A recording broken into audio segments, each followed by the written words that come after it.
more so after Saturday. He doesn't need to preach to the MAGA.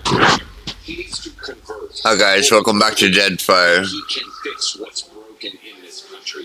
That's what I think he's going to do tonight. That's what I think the opportunity is. That's what J.D. Vance represented yesterday, and what I thought was such a fabulous speech. He's going after the Big Ten. On our way into a dungeon right about now, as far as I know. Hulk Hogan, Dana White. Kaylee talked about how he can rise to the moment. I've been to a lot of big sporting events. This has the feel of a big game right before a kickoff, an arena right before a game 7. There's an electricity in the building, and I think Trump is going to meet that, and I think he's going to propel Joe Biden out of this race and Trump into at least the biggest win. Everybody needs to go vote. Don't blame me. Go vote yourselves. That we've seen since 2008, a shattering of the Democrat identity politics coalition is coming, and this guy's going to do it. And JD, as you said, his speech, very, very eloquent last night, his personal story. What does he call his grandmother? Is it Mama? Mama. And as a protector of him, as a fighter, she was a vicious fighter, and she did it because of love.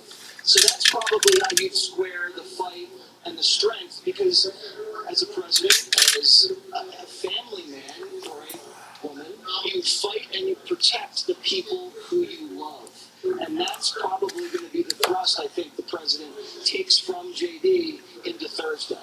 I think that's exactly right. And look, he's not going to mention Joe Biden, but he referred to Joe Biden by another name in his 2020 RNC speech, the destroyer of the Will he vaguely reference him? He back in 2020, and he said, we're the party of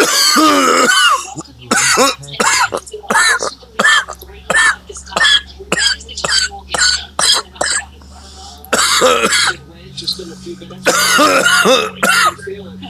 All right, Clay, thank you. Thanks as well. Fox News alert.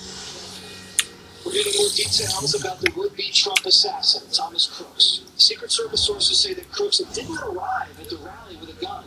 He cased the venue earlier and stashed the gun in advance.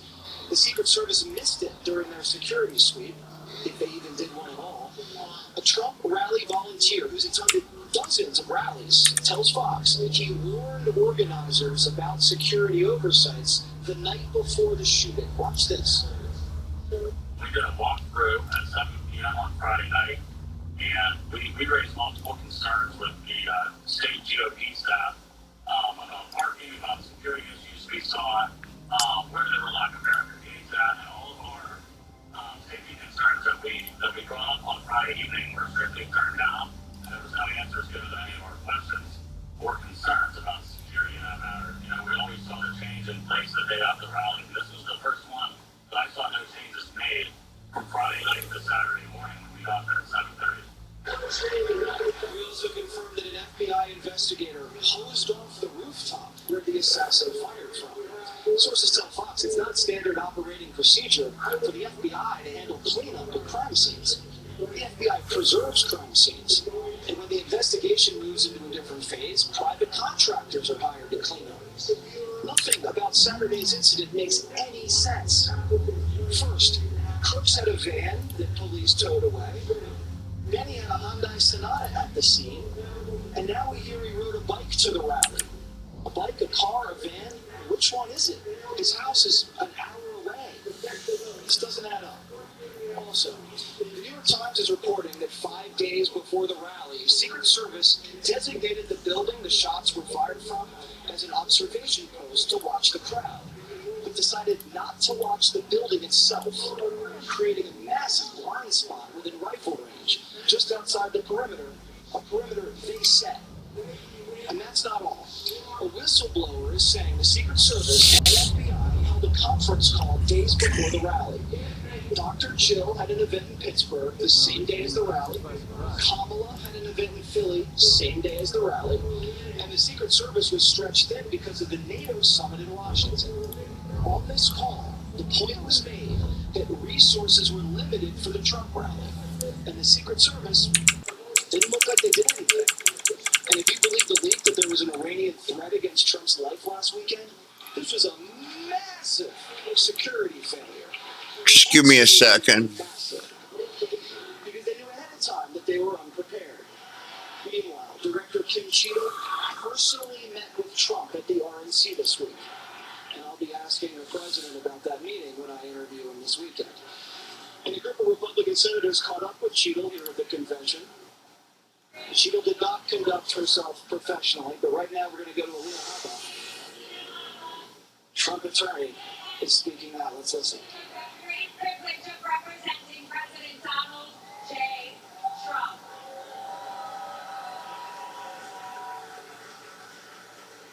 Now, I know you're all used to hearing me shouting outside a courthouse.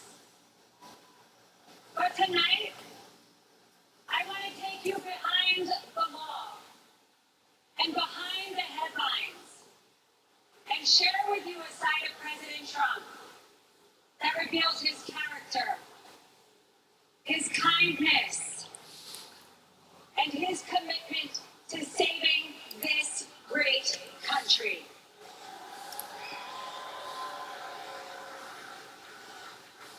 As a devout Catholic,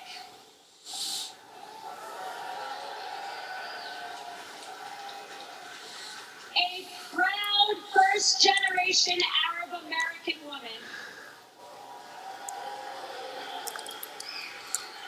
and a feisty Jersey girl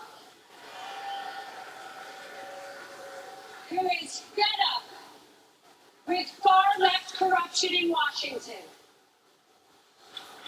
President Trump championed my journey, empowering me to be who I became today. His unwavering support not only shaped my career, but has inspired other young women with big dreams. President Trump loves this country. He does. And he lifts up those around him. To my children, Luke, Chloe, and Parker. He's the man with one heck of a golf swing that lets them ride in a golf cart with some of the world's most famous golfers so they feel included in Mom's job. And by the way, you can kick some of those guys' butts. And to my husband, whose family members have survived the Holocaust, he is a champion of the Jewish faith. To my Iraqi parents, he is a mentor to their daughter. But to me, Oh, I see. he is my friend.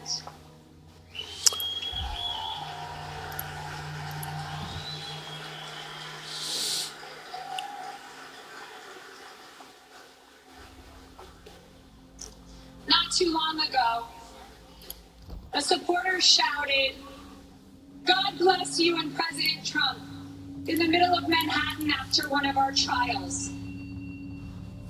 Little did that man know that I was on the phone with the president himself. And he immediately asked me to pause, give the man my phone, and spent time speaking to him and thanking him for his support.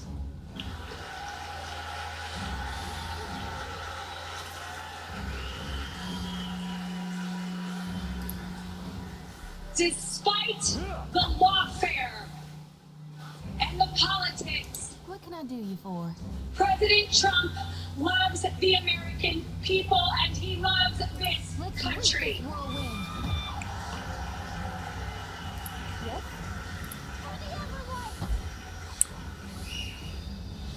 For decades, the Trump organization transformed skylines and created thousands of jobs.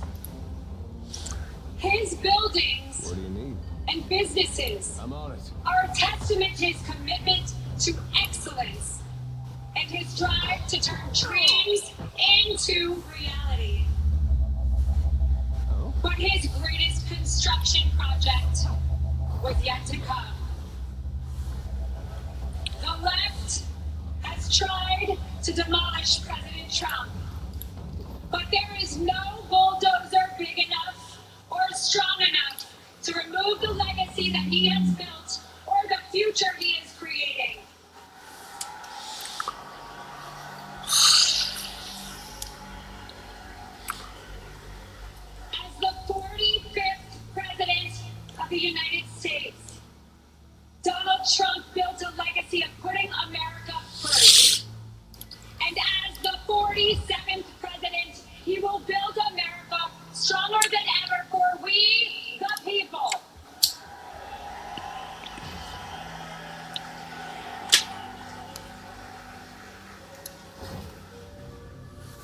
as we stand on the brink of a new chapter in America's story, I am reminded of the country my family fled 4 decades ago. A place marked by religious oppression and a lack of. They came here because America is a beacon of liberty and opportunity.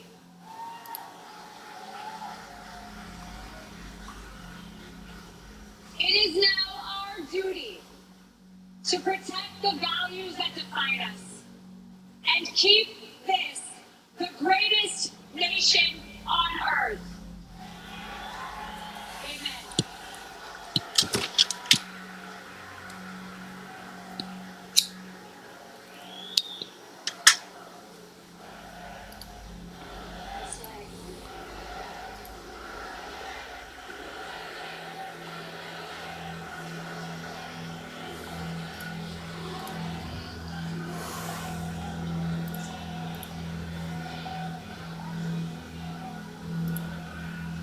Every attack on President Trump only strengthens our movement. Yes? The left's madness is only a sign of desperation. No mercy. Sham indictments and baseless allegations will not deter us. Because the only crime President Trump has committed is loving America.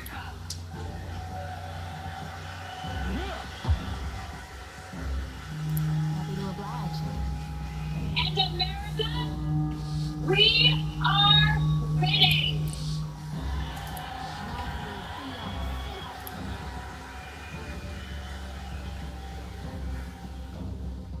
I'm here for you. Outside of his family and our country, President Trump also has another love. Music. A few years ago, he wanted me to hear a new song he had selected for an upcoming rally. I could hear it blaring in the background at Mar-a-Lago. He landed on a song called Hold On, I'm Coming.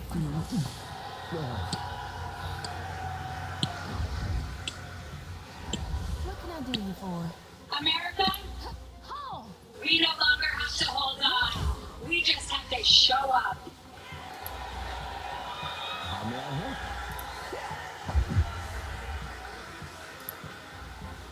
Yes? Guys, what's that?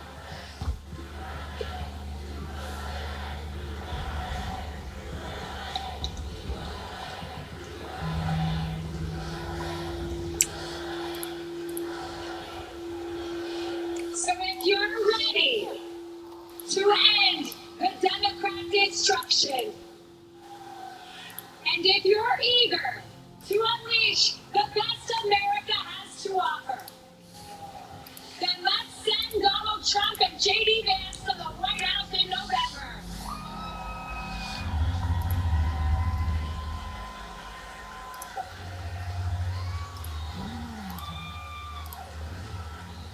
The future of America and the world is bright, and it begins with the unwavering spirit of each and every one of us.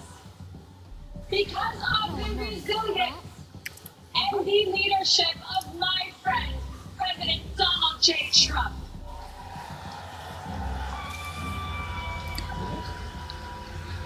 I shall deal with this one. So let us not forget that President Trump did not just take a bullet in Butler, Pennsylvania.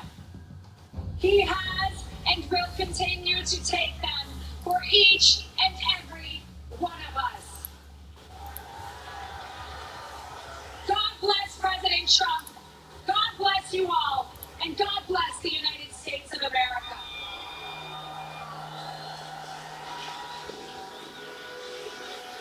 Trump attorney Alina Habba sharing some personal insights about the former president as a father, as a boss, as a friend, even getting a little emotional there, tearing up.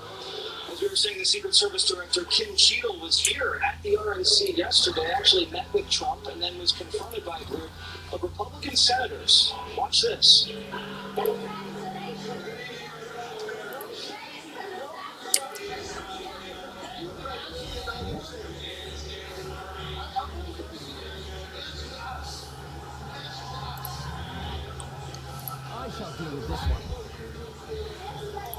What do you need?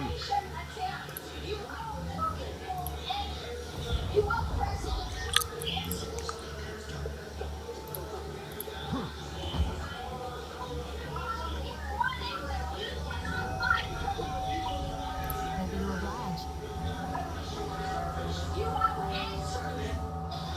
Running away from Republicans demanding answers about an assassination attempt that your inactions made possible makes Americans not trust you. So far, there have been 0 on-camera briefings from the FBI, Secret Service, Homeland Security, and the DOJ. It smells like a cover-up. Congressman Mike Waltz and Steve Scalise. Join me now. Scalise, you guys have the power of the purse. If Jill doesn't resign, you can defund her salary. Are you going to do that? Well, there's a lot more that we're looking into as well. Starting Monday, we're having hearings. The Oversight Committee Chairman Culver is going to be having a hearing with the Secret Service. Whether she shows up or not, we're having that hearing with demand answers. There's other committees like Homeland Security, Jerry Green's digging into these same things. She is now one of the new faces, unfortunately not the only one, of the failures of the Biden administration. There are too many. The incompetence. She's so concerned about DEI and world causes that she has failed in her primary mission, and that is to protect the president and former presidents of the United States. She needs to go. Whether she'll resign or not, she works for us, the taxpayers, at the request of the president of the United States. He ought to demand a resignation and fire her on the spot. Well, they're going to fire Joe Biden. He might actually go out before Jill. We'll find out, but you should strip her salary away. Make her dip into her savings to go grocery shopping. It's totally unacceptable what she's done completely. So if you guys hold hearings, because there must be some sort of select committee on the attempted assassination of President Trump, you should hold it somewhere else besides Washington, D.C., because if some of these people you get up there lie, there's not going to be anybody in D.C. that's going to say, oh, yeah, we'll indict him for perjury. You got to do it outside of the swamp. You should try that. Well, believe me, the statute of limitations will not expire by the time Donald Trump is president of the United States. They're going to have to do that. That's right. Yeah, no, great point. The other thing is, I mean, I just talked to one of the agents a few hours ago. I talked to some Sunday. The agents are pissed. They're frustrated. They repeatedly ask for resources. Donald Trump isn't your normal, average former president. He's not Jimmy Carter sitting in the old folks' home. And, oh, by the way, some other things are coming out, like the shooter had 3 encrypted accounts overseas. At the same time, we're having an Iranian plot. So, I mean, I think this is going to go much broader, much deeper, but the agents are going to hold her to accounts. Their lives on the lines, and she was not giving the resources they were requesting. One other thing, Jesse, that Pittsburgh field office was the one responsible for the advance. That was clearly not done appropriately and distracted by Dr. Jill. And the Pittsburgh field office was also responsible for covering up that bribery Ukraine tip that came in as well. Are you saying that you're getting information that says there's encrypted communications between crooks and foreign sources? Now, what we know, and this was on the briefing we just received, he had 3 encrypted overseas accounts the FBI is trying to get into. What do you mean by overseas accounts? Well, we know that they were based in servers overseas, and so you've got to work over there with the FBI liaisons overseas to start getting into them through their authorities. Do you believe this attempt on the former president's life has some sort of foreign nexus? Well, we know the Iranians have been trying for years, not only him, but everybody, Pompeo and others, involved in the Soleimani strike. And we also know, it's finally come out, many of us have been fighting this for years, that they pulled National Security Advisor O'Brien's detail completely away. He's had to go to his own private security and local law enforcement. So there is all kinds of issues here. And we're going to get to the bottom of it starting on Monday. I'm just not so sure I believe everything that I'm being told about what's inside his phone yet. I just don't trust the people doing this investigation. Steve Scalise, what's next in this? This is a run-out-the-clock situation. She's literally running away from senators. Yeah, it's disgraceful. I mean, she should be showing the transparency that the American people are calling for. We're calling for questions that need to be answered, but the American people want to know those questions as well. They want those answers and deserve them as well. We're looking not only at the standing committees that are going to be starting Monday having hearings, we're looking at setting up an independent commission. Let the president talk about whatever he's going to do. We don't feel confident that they're going to be doing enough on their own. We're going to have our own investigation in the House with our own independent commission. We're putting that together right now, and it starts Monday with the Oversight Committee having their hearing on this. I will hold this commission outside of D.C. so you can get a grand jury to enforce these. Yeah, Florida, Pennsylvania, Florida, something like that. Judge, guys, very much. How you doing? We have the RNC right now playing a video titled Reagan Better Off, as we hear some sound in the background. We also know that Trump likes music, according to Alina Hoppa. Let's listen in to this video.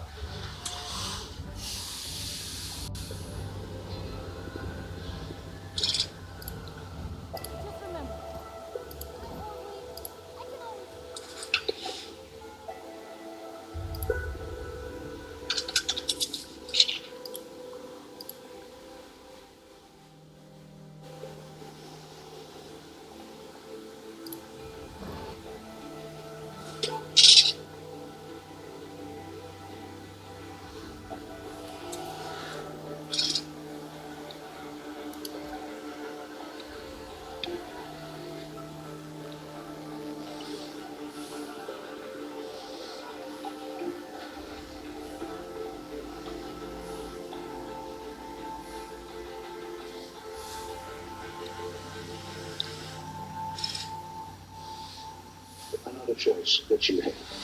President Trump, he'll make America great again.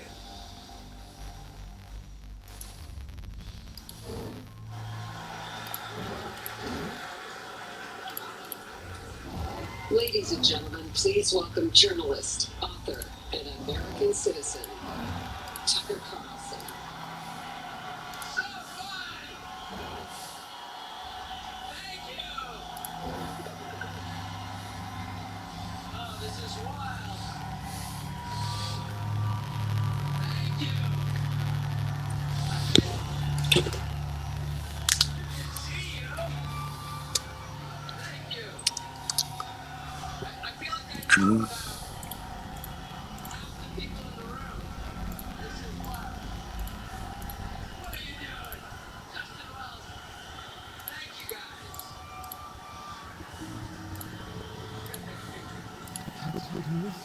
Can I just say, Peter Navarro is back.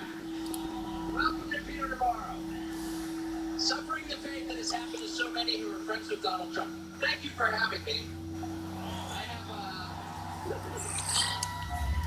I've been to many conventions. I've never been to a more fun convention or a convention with better vibes. They literally let Navarro out of prison. First of all, thank you. Holding on to those papers tight. This feels a lot different from what I thought it was going to feel like. I can't hear you, but I know it's something good. So, I watched the video of what happened in Baldurs, Pennsylvania about 50 times.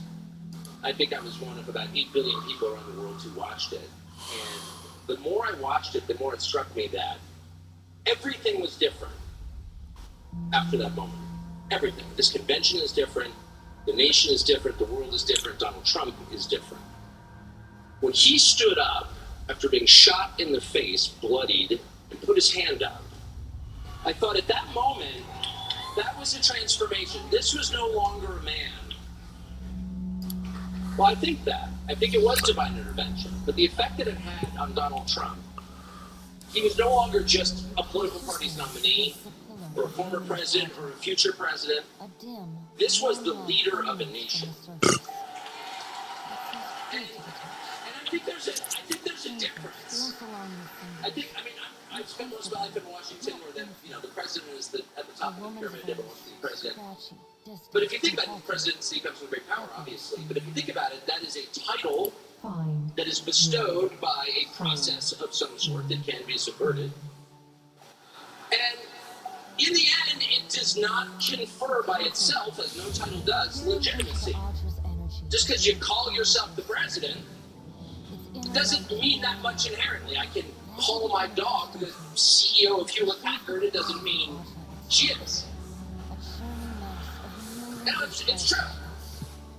And you hate to say it, but it is also true, it's a fact, that you could take, I don't know, a mannequin, a dead person, and make it president. If you, no, you could, I'm just saying theoretically possible. With enough cheating, that could happen. But being a leader is very different. It's not a title, it's organic. You can't name someone a leader. A leader is the bravest man. That's what the leader is. That is true in all human organizations. This is a law of nature. In that moment, Donald Trump, months before the presidential election, became the leader of this nation. That was the most obvious to me. And I have to say, you know, I think it changed me. I reached out to Trump within hours of it that night. And when he said to me that night, just in shot in the face, he said not a single word about himself. He said only how amazed he was and how proud he was of the crowd, which didn't run. And I thought two things. The first thing I thought was, well, of course they didn't run. His courage gave them heart. A leader's courage gives courage to his people. And the second thing I thought was, this is the selfish guy I've been hearing about for 9 years, really not a word about himself, about his people, period. And the second thing I noticed, which I don't think anyone has remarked upon in public, but I'm just going to since it's about the script, like why not, is that he turned down the most obvious opportunity in politics to inflame the nation after being shot. To inflame the nation, which is an opportunity that almost every other politician I've ever met, and certainly his opponents, would have taken instantly. And they would have said, well, what is this? How did he get shot? Like, how did this happen? And those are real questions that we have to get to the bottom of. But in the moments, the days, the week after the shooting, he did not say that. He did his best to bring the country together, and I thought, this is the divisive figure, this is the irresponsible person. No. This is the most responsible, unifying behavior of a leader I think I've ever seen. So the question is, where is he leading us? And I could go on for hours, but let me just sum it up. I do think the entire point from the famous escalator ride 9 years ago until today of Donald Trump's public life has been to remind us of one fact, which is a leader's duty is to his people, to his country, and to no other. That's the point. That's the only point. And another word for this is democracy. Democracy, in case you're a little sick of being beaten in the face with democracy on television, actual democracy is the proposition that the citizens of a country own that country. They're not renters, they're not serfs, they're not slaves, they're the owners of the country. And for that to be true, their leaders have to represent them, which is another way of saying they have to do what the people want them to do, or a close approximation thereof. But if they completely ignore what people want, not just 1 year, but generationally, say for 50 years, then it may be, I don't know what, it's not a democracy. And so I think the entire Trump project, paradoxically, is attacked as an enemy of democracy, is to return democracy to the United States. Hey, let's pay attention to what people actually want. And the lack of interest in that question in Washington is something that ultimately drove me out of the city after 35 years. Lawmakers stepping over the prostrate bodies of their fellow citizens ODing on drugs to go cast votes to send money to some foreign country. Yeah, actually, we've lost more Americans from drugs in the past 4 years than we lost in World War II. Yeah, our bloodiest war. More than we lost in World War II. Does anybody care? It is pathetic. It is pathetic. And do you hear a single word from Washington about doing anything else? We know where the drugs are coming from. We know the supply routes. The U.S. military spent billions bombing the Ho Chi Minh Trail. You don't see our commander-in-chief suggesting that we use our military to protect our country or the lives of its citizens. No. That's for Ukraine. And it's too much, actually. It's too insulting. It's too insulting. It's a middle finger in the face of every American. It's a very clear statement, which is unmistakable. And that is, we don't care about you. And Donald Trump, whatever you say about him, and I think he's a wonderful person, I know him well. By the way, the funniest person I've ever met in my life, actually. You can't be funny without perspective, or without empathy, which is true. But everything else about Trump aside, he actually cares. Because he's interested in the people who live here, because that's his job. A father's job, his duty is to his family. An officer's duty is to his men. A president's duty is to his citizens. And he seems to be the only one who thinks that. And in his choice for vice president, J.D. Vance, he's made that really clear. J.D. Vance, I'll say this about him, is a thoroughly decent man, and I'll just admit it, a friend of mine. One of the very few politicians in Washington who actually is very close to his own wife, which is wonderful to see. And she's wonderful, actually. But J.D. Vance has views that are closer to Trump's voters than anyone else in Washington in office. Therefore, he's the vice president. That's called democracy. So I will stop at just one point, and that is what's happened over the past month since the debate, and particularly on Saturday in Butler. I think a lot of people are wondering, what is this? This doesn't look like politics. Something bigger's going on here. I think even people who don't believe in God are beginning to think, well, maybe there's something to this. Actually. And I'm starting to think it's going to be okay, actually. I do think that. In the day after the midterm elections in 2018, Antifa came to my house. The Democratic Party's militia. Okay, I was at work. It was obvious when I was at work because it was public. My wife was home alone. They tried to come in through the front door. They terrorized her. She hid in her pantry. It was on television. It was horrible, actually. It was, I'm not whining about it. I wasn't getting shot in the face, but it wrecked our day. And the next morning, we're lying in bed, and the phone